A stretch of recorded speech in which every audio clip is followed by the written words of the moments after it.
This is a special report from ABC News Digital. Hello, I'm Ty Hernandez in New York, and this is an ABC News Digital special report.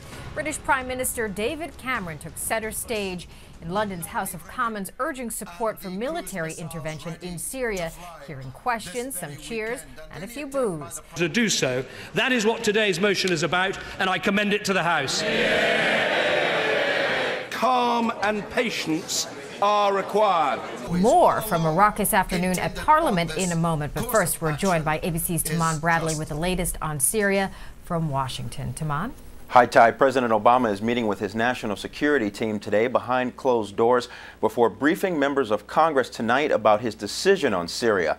All the president will say right now is that if he orders a strike, it would be limited. As President Obama weighs a possible attack on Syria, his administration is scheduled to brief members of Congress by phone today on the situation. It's also expected that the administration will seek to build public support for action, releasing in the next day or so a comprehensive intelligence report justifying military action against the Syrian regime in response to an alleged chemical attack it launched against civilians. The president told the PBS NewsHour he wants to send Bashar al-Assad a strong but measured message. I have no interest in any kind of open-ended conflict in Syria, but we do have to make sure that when countries break international norms, that they are held accountable. UN chemical weapons inspectors in Syria headed out for another day of investigations. UN Secretary General Ban Ki-moon wants the United States and its allies to wait for the inspectors' report before a military strike. They will come out of Syria by Saturday morning. And there are reports out of Syria that military installations and government buildings have evacuated in the capital as the country prepares for a possible attack. Ty? And Taman, today brings more legal questions. Has President Obama put forward his justification for a possible attack in Syria? What's really interesting, you saw that vote going on today in the Parliament. What the president is saying is that he is sure, the administration is positive that those chemical weapons were used by the Syrian regime on civilians. And the president is arguing that those chemical weapons pose a threat to U.S. national security. That was the same basis that the Bush administration made, argument that the Bush administration made back in 2003 before the invasion of Iraq. Now, Taman, what's the latest from the administration on the president's decision-making process? We know that the U.S. has possibly urged the investigators to come back home, perhaps paving the way for an airstrike. Yeah, it does seem that President Obama is not waiting for those UN investigators. All we know right now is that the White House is saying that the president has not made his decision, but it looks like the president will decide whatever he's going to decide without waiting for the UN, although U.S. allies do want the president to hold off and wait. And what about Congress? And members of Congress have been pushing pretty hard for the White House to more formally present its case. Will they get what they want? Well, some of them are probably not going to be satisfied at all with the case that the administration makes. Now, the president today is going to brief them. There will be classified briefing and there will be unclassified information that goes out there. But some people want the president to get congressional authorization for any type of military attack. But of course, that is unlikely. Congress is not even in session right now. Some members want Congress to come back to get that authorization. All right. ABC's Taman Bradley in Washington. Thank you for joining us. Now we go now to London, where ABC's Nick Schifrin's been monitoring the debate both inside the Parliament and across the UK. Good afternoon, Nick. Hi, Ty. How are you? All right, good. So we've seen some passionate exchanges today in the halls of British power. If the U.S. decided to strike, say today, where do we know or where do we think the Cameron government stands? It's very simple. If the U.S. strikes today or tomorrow or frankly even over the weekend, the U.S. is alone. There is no support, official support from this government as of now. They're debating now in the Houses of Parliament. The Prime Minister here, because it's a parliamentary system, had to go to Parliament, had to get approval from hundreds of parliamentary members for this attack. At first he said, let's go forward with a single vote authorizing the attack. He realized that that would fail. Therefore, he stepped back and said, all right, let's do a single resolution at first that will say one day or soon enough we may need to attack, and it's conditional. And even that vote is not clear that he may win that. So in the UK right now, there's a long debate. There's going to be a vote in a few hours. It's not clear the United Kingdom is going to back even the thought of attacking. So as of now, the U.S. is alone, and frankly, even over the weekend or early next week, if this first resolution passes the UK Parliament and that second resolution comes up for a vote, this government may not support it. You know, immediately following this attack, the British government made some of the strongest comments in terms of the attack and the presumption of a chemical attack. Why the hesitation now?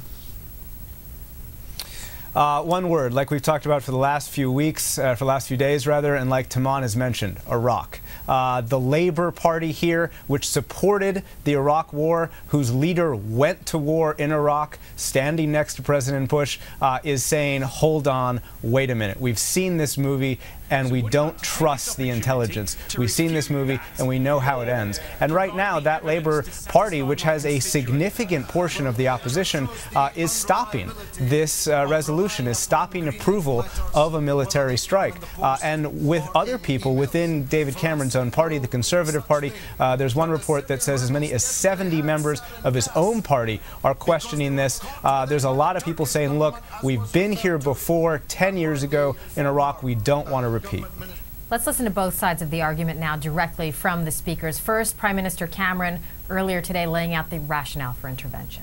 In no way does the opposition motion even begin to point the finger of blame at President Assad. Now, that is at odds with what has been said by NATO, President Obama, and every European and regional leader I've spoken to. There is an enormous amount of open source reporting. There is an enormous amount of videos we can see. There's the fact we know that the regime has an enormous arsenal. The fact they've used it before. The fact they were attacking that area. And then with the opposition, of course, there's the fact they don't have those weapons, they don't have those delivery systems, and the attack took place in an area which they were themselves holding.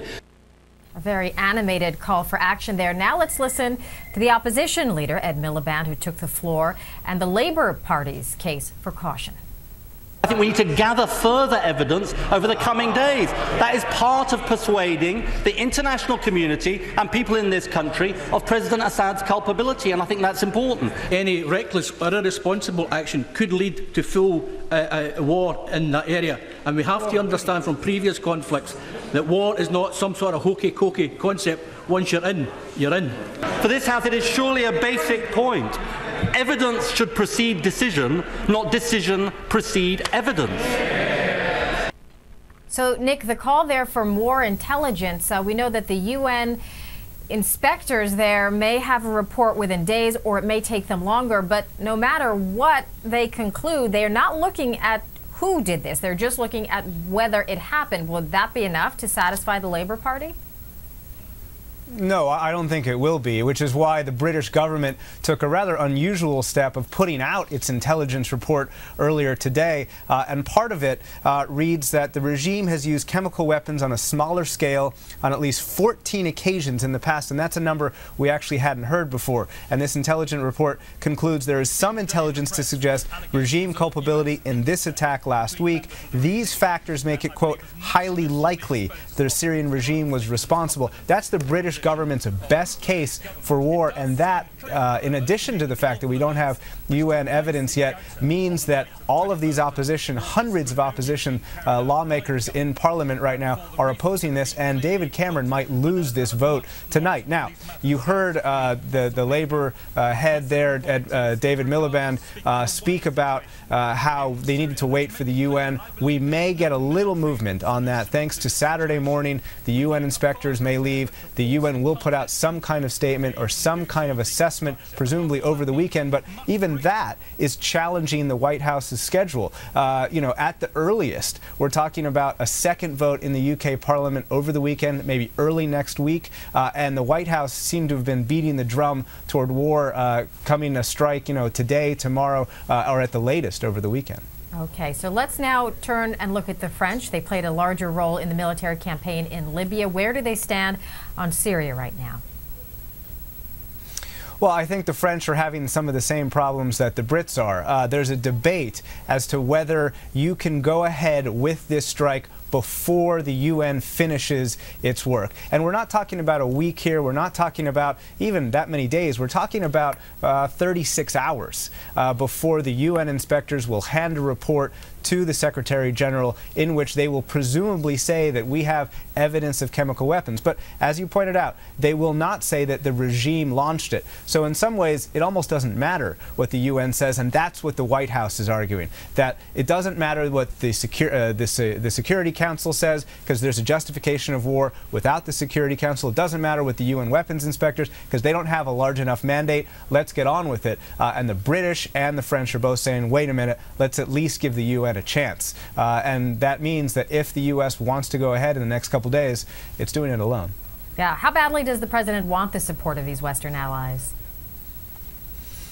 Well, I think the only people who can answer that are sitting in the White House right now. But he has said very publicly that he doesn't want to do this alone, and that he wants the support of his allies, and he expects the support of his allies. And also, it's interesting to talk about Libya in this example. We're talking a lot about Iraq, but with Libya, the president worked very hard to get the support not only of the British and French, who frankly led militarily the campaign, and that was a real stretch for them militarily, but he also had the support of the Arab League. He had the support of Qatar and Saudi Arabia, and Qatar itself actually sent fighter jets over to Libya to help this campaign. Right now, he had some Arab League discussion yesterday about how the Assad regime was culpable in the attack, but the Arab League did not endorse any kind of military action. The British are now stepping very far from endorsing military action, and there's no explicit endorsement from the French president yet of military action. So right now, the president is much more isolated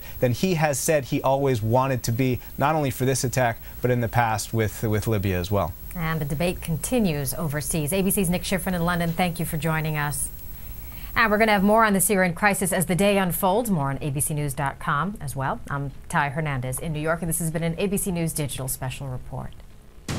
This has been a special report from ABC News Digital.